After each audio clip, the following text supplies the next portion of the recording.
Ebro Rosenberg show. He done called you a culture vulture. I said his dog was fucking ugly. Which, I by did the way, all that was when I rewatched it yesterday. That was the one I was like, that was fucked up, bro. People actually stopped me and go, "Damn, did you have to attack his dog?" My dog's so sweet. I'm too. like, his dog. I haven't even seen his dog. I don't fucking care what your dog looks like. It's not even about none of that. It's just about the clips. It's just about the moments. But what happened? Because I rewatched our interview. Because you were a fucking hater. You know what you did? No. Yes, I'm going to tell you what you did. First of all, I'm going to tell you what you did. And I'm glad that y'all independent me. I hope y'all go through all the shit I went through. Please. All the fucking days We won't. where these hating-ass culture leaders pop up. You know what I mean? We won't go through the same. Not the same thing. But go ahead. Tell me what happened. Because I think Good to see you. Good to see you. Good to see you. Yeah. Poor Laura. She's just here like, what I get in the middle of this shit, but she's tough too. Okay, here's the deal. Karen Civil, you know, at the time when she went after my Instagram and all that shit from years ago, like that was like in the middle of like this meteoric rise that Hollywood Unlocked was going through. Where like, yeah, we got the $50 million valuation now, but when you have barely figuring out how to pay your staff, like you're hustling all day long, you're like, you know, you come in the game and you're like the bad guy out the gate when really you have intentions of just like, you're trying not to be the bad guy, but the way people don't take your calls or don't support you.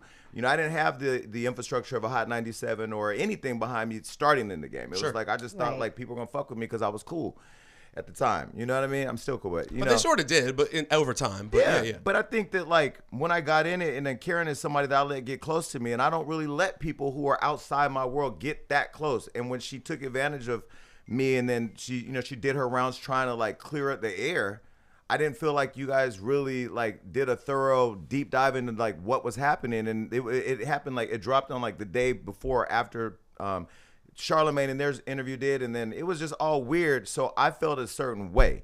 Then after that, when I went and did that other interview on that podcast, I forgot Fuzzy's podcast, and Quincy, and then saw like the comments online and people were sending me stuff. I'm like, okay, I don't think we have beef. I didn't think we had a reason to have a problem, but I'm like, okay, well, shit, if that's what it is, then it is what it is. Fuck your dog. Hang on. Y'all know I got a bad memory. I don't remember any of this. Well, I don't remember the character. And I'm not saying it didn't happen. I just need a refresher on the Karen Civil. Yeah, just remind me and remind me what I said in the moment, because you said we didn't do something. You don't remember because... And I can appreciate this part. It was insignificant to you because at the time it's like, okay, you took his Instagram down. Okay, but you, Karen Civil, who at the time was a friend of mine and a neighbor. Yeah. She didn't like some reporting we were doing when people were alleging that she was a scammer. Remember Cameron? I remember that. Yes. I didn't. I just, whether she was a scammer or not, it's not my investment. It's this. This is what people are saying. We're a platform, so we're going to share it. She warned me to take it down. I didn't. She then went and had her hackers hack it. I met the hacker. I mean, I got introduced to the hacker because I met his brother somewhere, and the brother told me my brother hacked you. And I put the two pieces together. And when I figured it out, I told Karen, when I get a chance, I'm going to get you. I don't know if it's today, tomorrow, 10 years from now, whether I'm dead, you're dead, I'm going to get you back because you're going to pay for this. And it happened. So once it happened with Joyner and all the things came out, I was like, boom, this is the time. And then Karen came on our show. Is that what you're saying? Karen, no. Karen. Or we just did the story. We just covered it. You did the story. Got it. But it was like, it was very, and I mean, y'all were cool with Karen. So obviously, like, if somebody calls me and says Cardi or this person, like, I'm going to have probably a slanted opinion. But like in the world of what we do, it's really hard when you're reporting on friends to not do that. Sure. You know what I mean? Like, we're talking about Amber Rose today. If I bring up MAGA, you're her friend. So you're going to have an opinion that's maybe different I mean, I love her, but we haven't been talking. Okay, well then hell. Well, are you and Amber talking? Yeah, we're cool. Okay, we're not talking, but we're cool. Right. Are you not talking to her because of her political espousings? No, I mean, I think that everybody... Wait, did we close the lid on... No, we didn't. But let me say this. No, Amber and I, we're cool. I see her out. We speak. We're not photographed together and hanging out together and all of the things that we used to be because we are completely different. I'm a black gay man in America right now, and we're living in some crazy times. But like, I think that like my issue with Amber is not about her views because she can decide to believe whatever she wants. It's that she was trying to convert me to MAGA, like calling me, like pressuring me to believe in MAGA and believe in Trump and get, and you know. Well, that's why I didn't. I mean, I feel bad, but that's why like I didn't really have the conversation because I knew where it was going to go, and it's like I don't want to do this. Yeah. Like, I love you, but I don't know what's going on, and I don't want to do this. So I said the same thing. And neither one of y'all was like, "What the fuck are you talking about?" Like nobody was like, "Yo, this isn't your lane. You don't know what the fuck you're talking about. You're being led astray. What are you trying to? Who you trying to get pardoned? What trying to deal you trying to cut? And why you want me? Like what my the fuck real life is going on? isn't a podcast. Like I'm not. No, I'm not gonna like you. She's an adult. Amber's a smart girl. I have real people in my life that voted for Trump, and I'm still talking to them just like this. You're an idiot. What the fuck? Yeah, but they didn't become public surrogates. It's a lot. That's the difference for me. It's not about like, do we have? It did get heated. It was getting heated because she really is passionate about Trump is great. Everything he's doing is great. And I'm like, nah, he's not. Like, if you're Latino, he's not. If you're a woman, he's not. If you're black, if you're gay, if you're at this point, if you're an immigrant. Venezuelan immigrant, if you're working class, if you're breathing, okay. So we couldn't see eye to eye on that. So I just said, you know, I'd rather just remove myself, and I remove myself. But I mean, when I see her out, it's hey, how are you? But it's not like I hate you, right? You know, speaking at RNC, I mean, that was probably crazy, but that's her life. I don't know if she's getting a bag or pardons or what, but I don't know. All right, but anyway, so you saw the coverage of the Karen Civil thing, and you jumped straight to he's a culture war. Well, no, not just that. I was more disappointed in you, and let me tell you why. Because I remember you when you were at 102.5 in Sacramento, when I was from Stockton. I mean, living in Stockton, and I remember, you know, I had a lot of respect for you because in our area, you know, it was a bunch of no disrespect, white boys doing shit. Oh my God. In Northern California, we didn't have we dealing with racism. You were the only one. When I think about like when 102.5 used to have the concerts and shit, Stockton didn't really have anything because you know y'all would come to SAC. We would come to SAC, and I would come, and you were the guy, and then you moved on and you became the man. And I feel like I've watched your career, whether you remember me or not. I've watched your career ascend, and I'm like, okay, you know, there's different people that I've seen, like Charlemagne doing his thing, you doing your thing. You know, Angie, you know, now Nori and some of the podcasters, whatever. I'm like, yo, I find inspiration in shit everybody does. And so, you know, Hot 97, Wendy Williams, like the history of like how important you all in that station was to the culture here in New York. I'm like, damn, you know, I didn't understand why, you know, I wasn't given the opportunity to be, you know, to consider what I was going through, to consider the destruction of somebody who literally took her relationships and attacked something that I was building as independent media. So there was that. Then when I did your show at Hot 97, you had a slanted opinion about Wendy Williams and how nasty she was and da-da-da-da-da. And, you know, and I have an extreme affection for her because she created a lot of the shit that we all do now, the shade rooms, the Hollywood Unlocks, the radio. I mean, give her, you know, don't want to give her flowers or not. Wendy was one of the first people who did what she did, what we do now. And so I just kind of took all that together like. But I watched it. We had a back and forth about it. It was we had the disagreement then. I didn't think it was an unpleasant conversation. Wendy's not my cup of tea. She's super important to you. She's super important to Charlemagne. For me, she wasn't for me. But I thought we had a good exchange.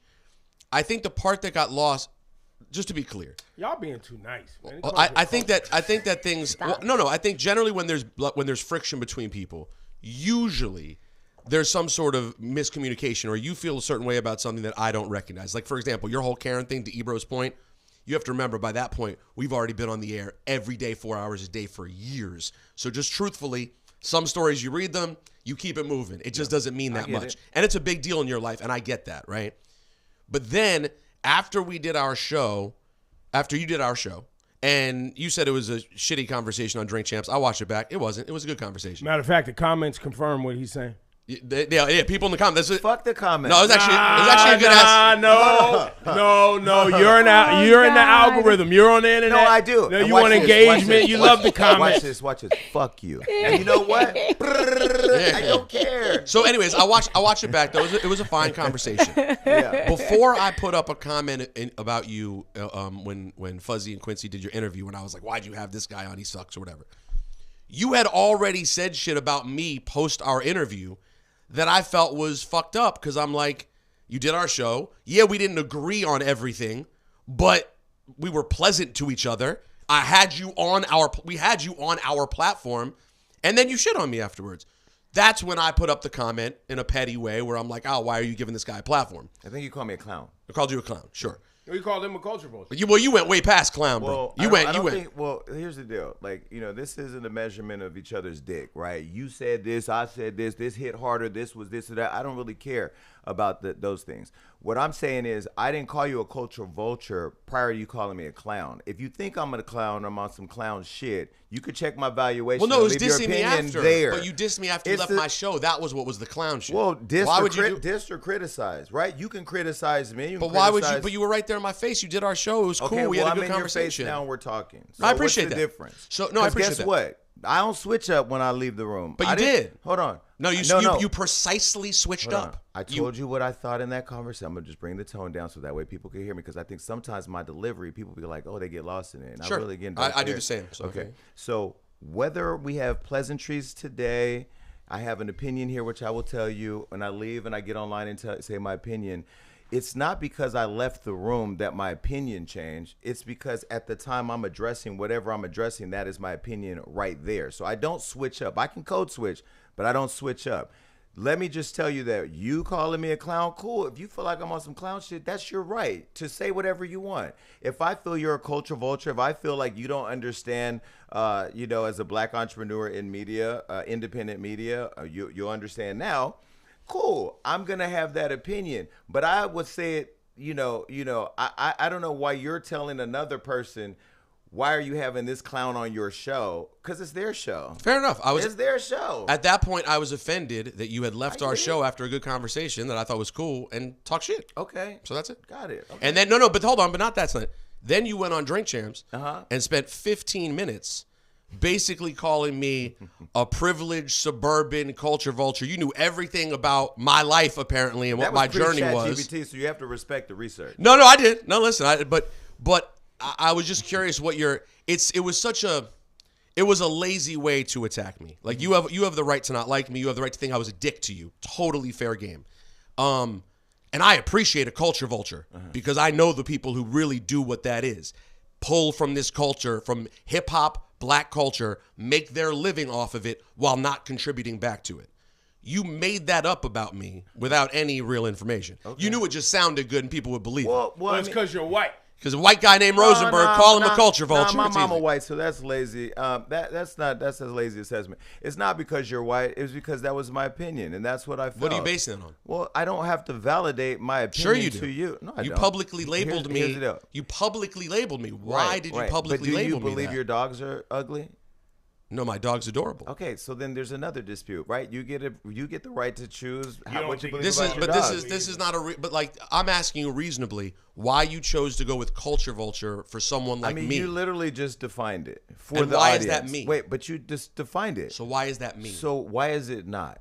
Because what have you done? What have you done? And maybe this educate me, educate the viewers, educate the. My audience knows. They do know. Well, I saw mixed reviews. Okay. Well, and so, but that's the thing about the internet. Somebody's gonna watch this interview and go, "We love what Jason's saying," and somebody's gonna say, "We believe in what Rosenberg is saying." There's gonna be people like Nori, who's a fan and who knows your history in the podcast game, who's gonna defend certain things, and then there's he didn't that day, but yes, he does love me, but sure. And then there's that, right? So like, well, Nori loves clip hustling, but. Clip hustling. That's a new. I'm gonna use that. So I'm gonna steal that from your culture. Thank clip you. Hustling. Culture vulture. Exactly. But I can admit it. That's the thing. I can admit it. I'm not. But I take it super seriously. I would never do feelings, that. But this is no. I care. My life has been about hip hop culture. So can I interject? 1 second, Ebro. Yeah. My life has been about it and contributing to it. And the reason Ebro found me in the first place and thought I'd be a fit at the time at Hot 97, which at that time cared about the culture, was because he saw I was out there as an independent YouTube creator who loved hip hop and thought he could contribute. He brought me up here. My first gig was I was getting a shift rate to do a Sunday night show where I was breaking underground artists. They eventually gave me $60K to do weekend mornings with Cypher Sounds. Living in New York, hosting underground events at SOBs, DJing, getting shit on by all the artists who were going, who is this white boy? Why is he here? I loved it. continued to promote underground artist after underground artist, many of which became some of the biggest stars of music today, who, you know what you should do? You should ask your friend, A$AP Rocky, what he feels about Peter Rosenberg.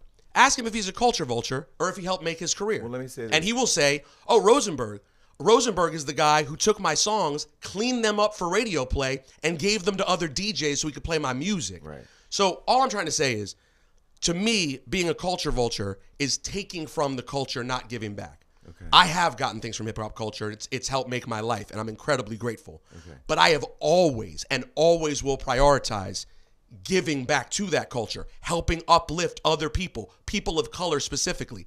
That will always be a part of my life. So when you just lackluster throw out culture vulture, yeah, man, on a big platform like Drink Champs, and you have a big voice, and by the way, you're a very entertaining, charismatic talker, it sounds really good, yeah, that's some hurtful shit to say about someone. Okay. That's not who I am. Okay, so I'm going to just say this.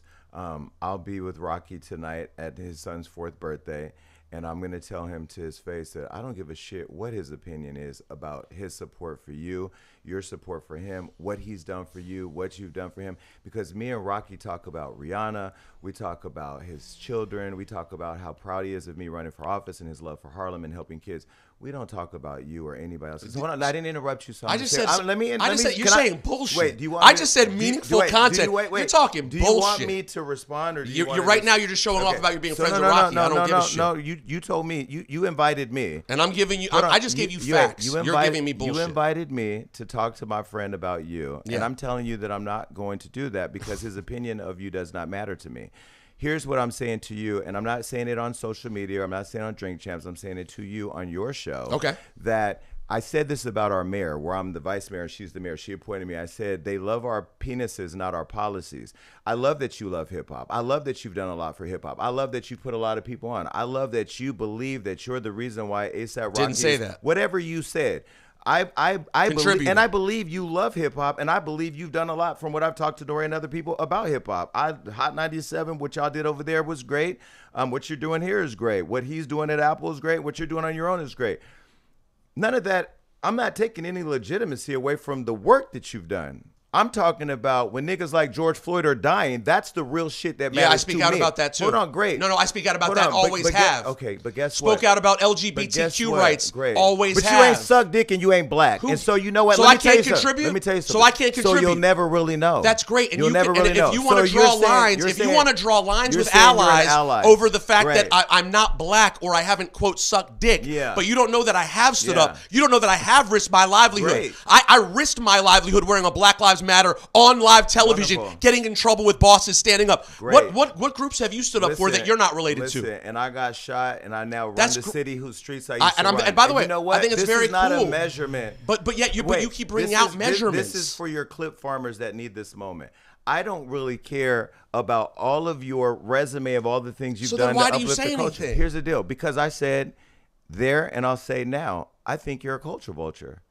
That's my opinion. So you're just full of shit, though. But okay, great. You're perfect for politics. You are full of shit. Two truths can be in existence. No, I gave you a lot of information. You couldn't accept it and go, hey, maybe I did misjudge you. Maybe you did misjudge me, but you won't do it. You won't back off of that. You shouldn't have unrealistic expectations of me. You're a human. You're a smart guy, dude. You can hear that I'm making points. I will say, if you show me a picture of your dog and it's not ugly, I will admit I was wrong because my dogs are gorgeous. What do you have? Gucci and Chanel, gay dogs. You know what I'm saying? Like you don't know that. You don't know that your dogs are gay. They ain't fucking each other and they're a boy and a girl. They're gay, and it's okay. You're a troll.